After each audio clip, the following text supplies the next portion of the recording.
Heroes of History, Ben Carson, A Chance at Life, by Janet and Geoff Benge. Chapter 5, Being Cool. Hey you, what's your name? Ben turned to see 3 black 9th grade boys staring at him. Benjamin, he replied, instantly regretting that he used the long form of his name. Benjamin, as in Benjamin Bunny? It looks like your clothes have been stuffed in a rabbit hole for a long time.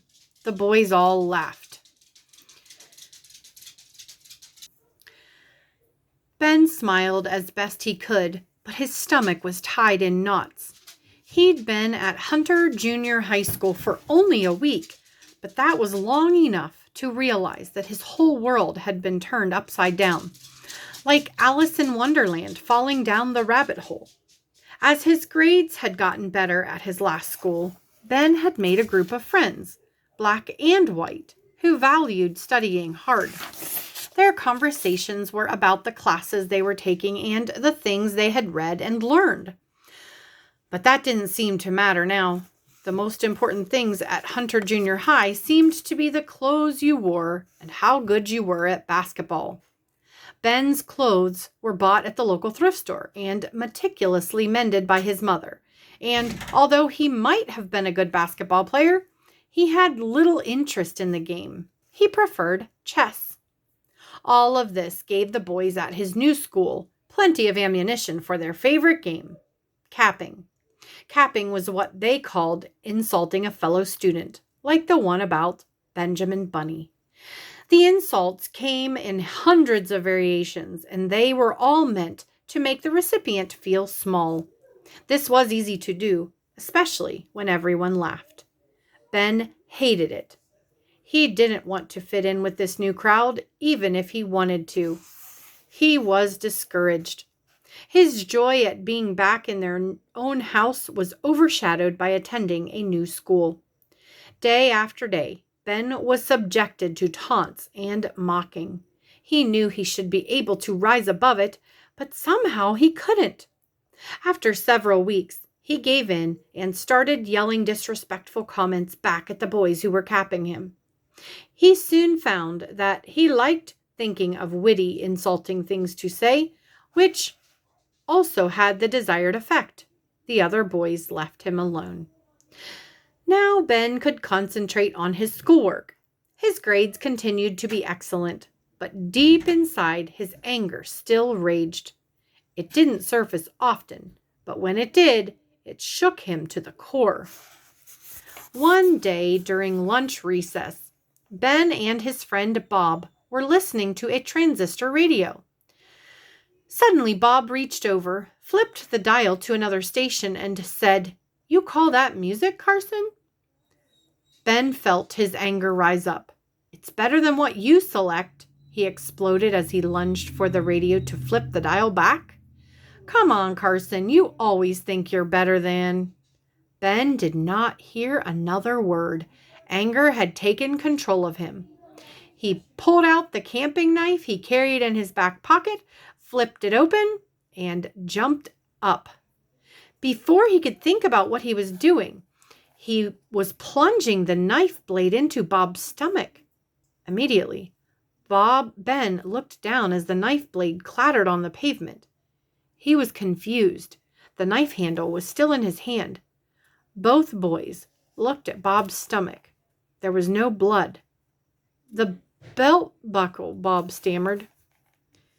Ben saw what had happened. The knife blade had hit Bob's large belt buckle and broken. "I'm so sorry," Ben said, confronted with the terror in Bob's eyes. Then Ben ran as fast as he could. He fled the school and did not stop running until he reached home. Glad no one was home, he fumbled under the mat for the front door key. Once inside, he rushed into the bathroom, locked the door behind him, and collapsed onto the linoleum floor.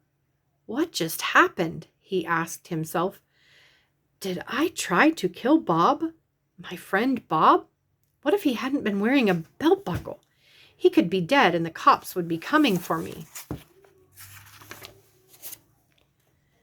Ben struggled to comprehend what he had done and what the consequences could have been.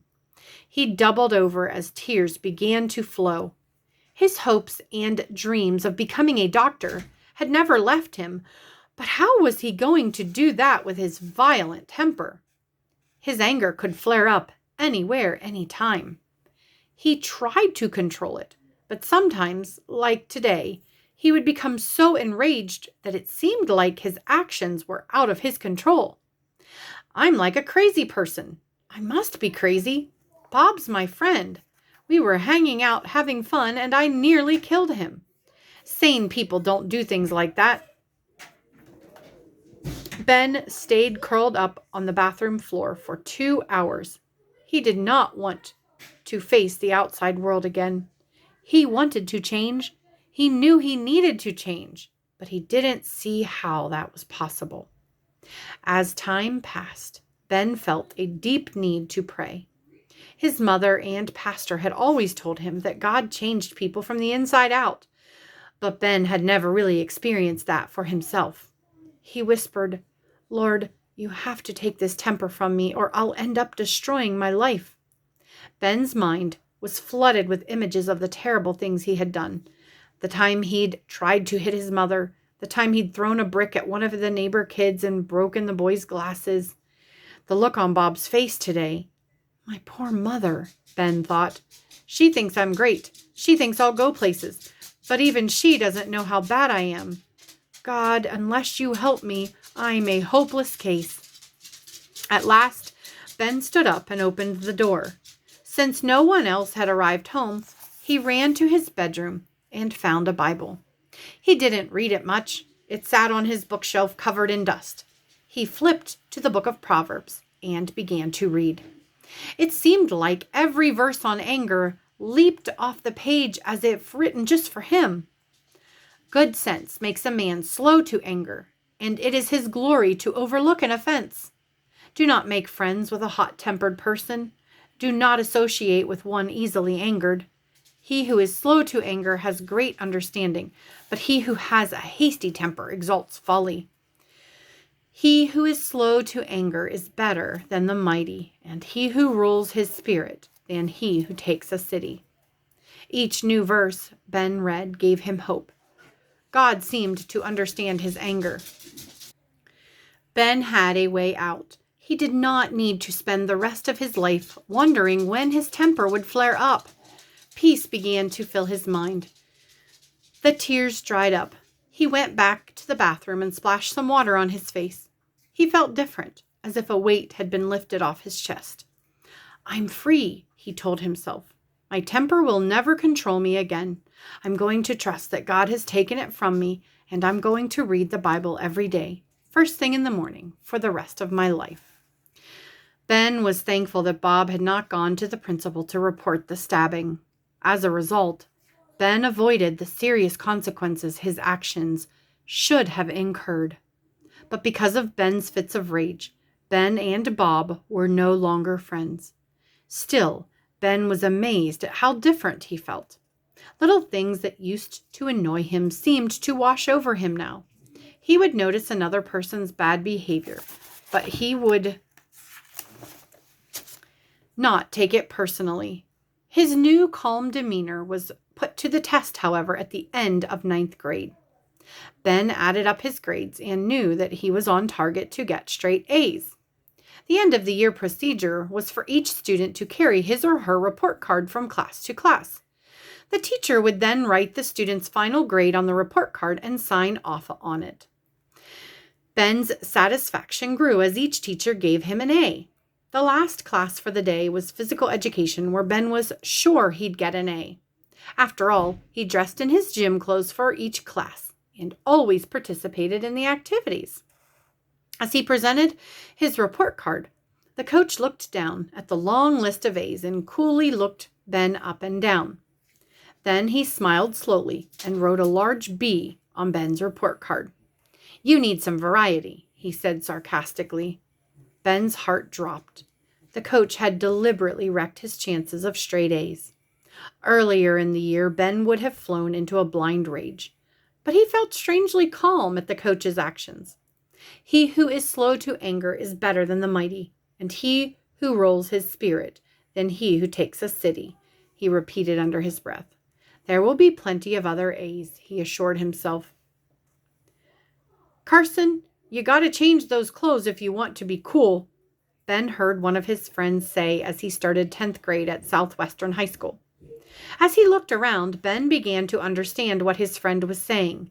The cool kids in school were wearing Italian knit shirts, sharkskin pants, thick and thin silk socks, alligator shoes, stingy brim hats, and leather jackets. This was certainly not the kind of clothing Ben wore to school. Now that he was in high school, Ben wanted to fit in more than anything, and he decided right then and there that he needed a new wardrobe. Mom, I can't wear these clothes to school anymore. Everyone will laugh at me, Ben told his mother. Benny, only stupid people laugh at what you wear, his mother replied. It's not what you wear that makes the difference. Maybe so, but the other boys at school all wear better clothes than me, Ben protested. Just because they wear nicer clothes doesn't make them better than you. His mother's reply did not satisfy Ben. Owning the right clothes became his main focus. Night after night, he would pester his mother about getting clothes like the other boys at school. And always, she came back with the same response. His mother didn't have much money, and the kinds of clothes he wanted were expensive. Still, Ben didn't care. He needed the clothes to be cool like the other boys. After Ben had pestered his mother for several weeks, Sonia finally said what Ben wanted to hear. If those fancy clothes will make you happy, I'll try to get some for you. They will make me happy, Ben said. You wait and see. Soon Ben had an Italian knit shirt and sharkskin pants to wear to school. He looked at himself in the mirror, wearing the new clothes, and breathed a sigh of relief. At last, he looked like the other boys at Southwestern High School.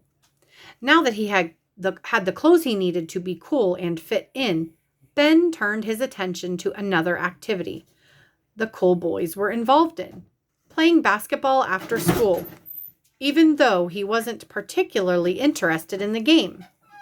Still, if playing basketball was what Ben had to do to be accepted and fit in, that was what he would do. More often than not, Ben would stay after school to play basketball with the other boys, instead of coming home to do his homework. Sometimes he would stay out until 10 or 11 o'clock at night.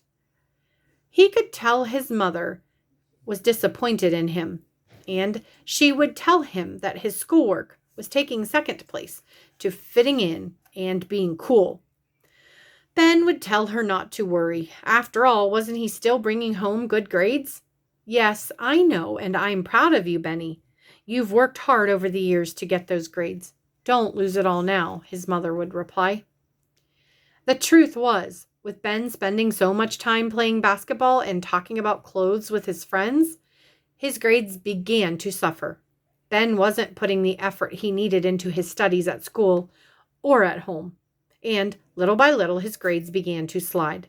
Soon he was bringing home straight B's instead of straight A's, and some of his subjects even slipped to C's. Ben's mother pleaded with her son to study harder. Instead, Ben assured her he knew what he was doing and that he would be all right. Then he would plead for more clothes. After all, the other boys had 2 or 3 sets of cool clothes to wear. Ben knew that his new lifestyle did not please his mother, who expected more from him. Yet, for once in his life, he felt like he was part of the in-group at school. He was hanging out with the popular boys, who invited him to their parties.